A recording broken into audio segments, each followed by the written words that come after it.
The last elemental cycle we will discuss is about on the sulfur cycle. Sulfur is a reactive element with stable oxidation states ranging from -2 to +6. So you can have different types of sulfur compound from sulfur 2 negative, elemental sulfur, sulfur 2 plus, sulfur 4 plus, and sulfur 6 plus. Sulfur is an essential element. It is among the 10 most abundant elements in the Earth's crust and is key to protein structure. The sulfur cycle is the collection of processes by which sulfur moves between rocks, waterways, and living systems. It involves the transformations of sulfur species through different oxidation states, which play an important role in both geological and biological processes. This figure shows the general sulfur cycles in our Earth system. Sulfur cycle between the atmosphere and the ecosystem on the land and in the ocean.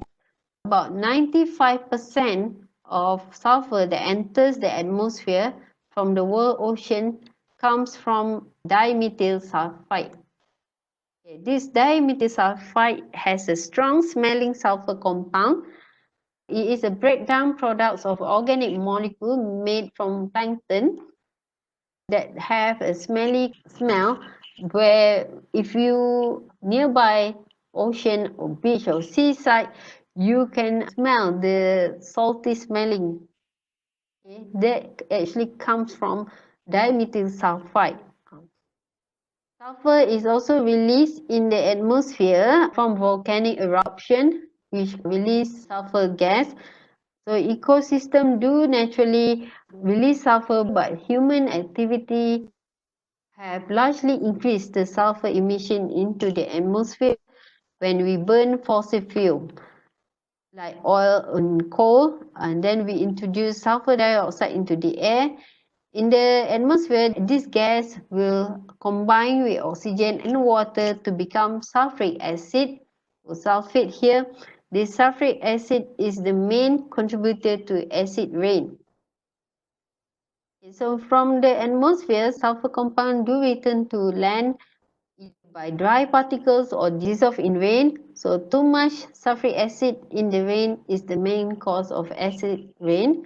So it can lower the pH of soil, lakes, river, and it can also damage organism and reduces the productivity of plant. Sulfur in soil and rock is a nutrient for plant. It can be taken up by the plants and producer, which then gets eaten and enter through the food web. Decaying of the dead animal produce sulfur in the fossil fuel that can goes back to the soil. However, too much acid rain and too much sulfur will reduce the productivity of plants and it will damage the bottom portion of the food web.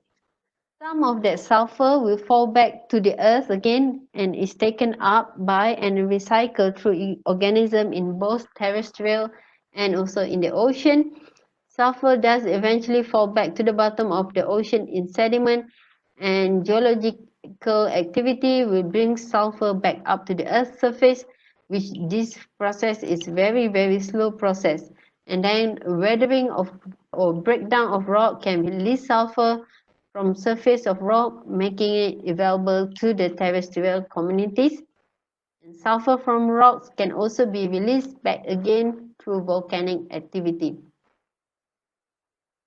Sulfur does recycle not only through the atmosphere, but it can also cycle through terrestrial and aquatic ecosystem pretty quickly.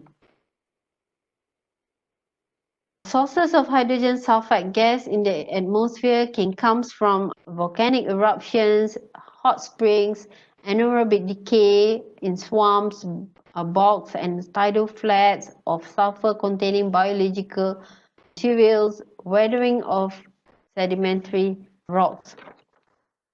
Sources of volatile dimethyl sulfide in the atmosphere can come from decomposition product of organosulfur from dying phytoplankton cells in the sea, And from the production of DMS in the ocean, it can also come from sea spray. When the wave crashes the beach, it will produce sea spray, and that sea spray can contribute to the release of dimethyl sulfide to the atmosphere.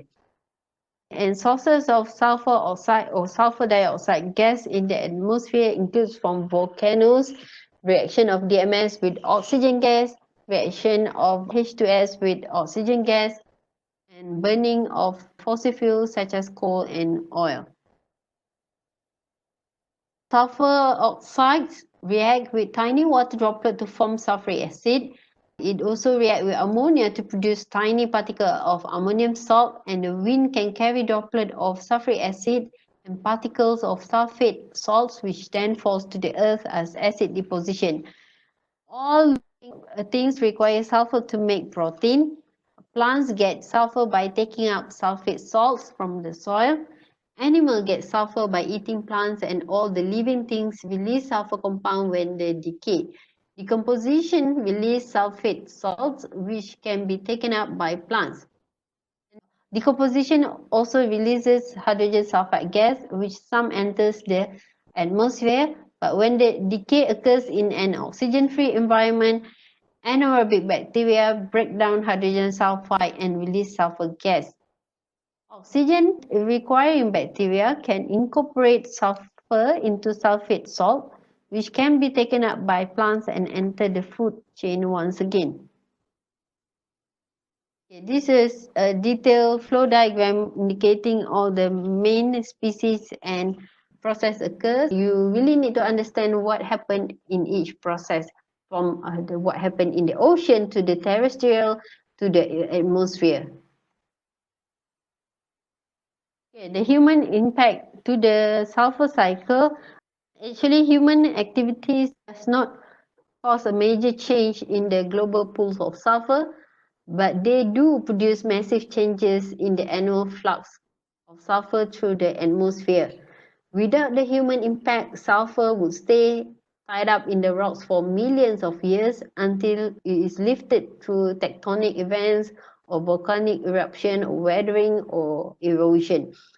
So when we add more sulfur dioxide, it contributes to the formation of more sulfuric acid and sulfate. Burn sulfur containing coal and oil for electricity production. 2/3 of humans have contributed sulfur dioxide through burning of sulfur containing coal and oil for electricity production. Refine sulfur containing petroleum into gasoline, heating oil, etc. Smelting of sulfur containing metallic minerals, ores, producing pure metals, for example, copper, lead, and zinc. And sulfur is increasingly used as component of fertilizer since it is an important nutrient for plants.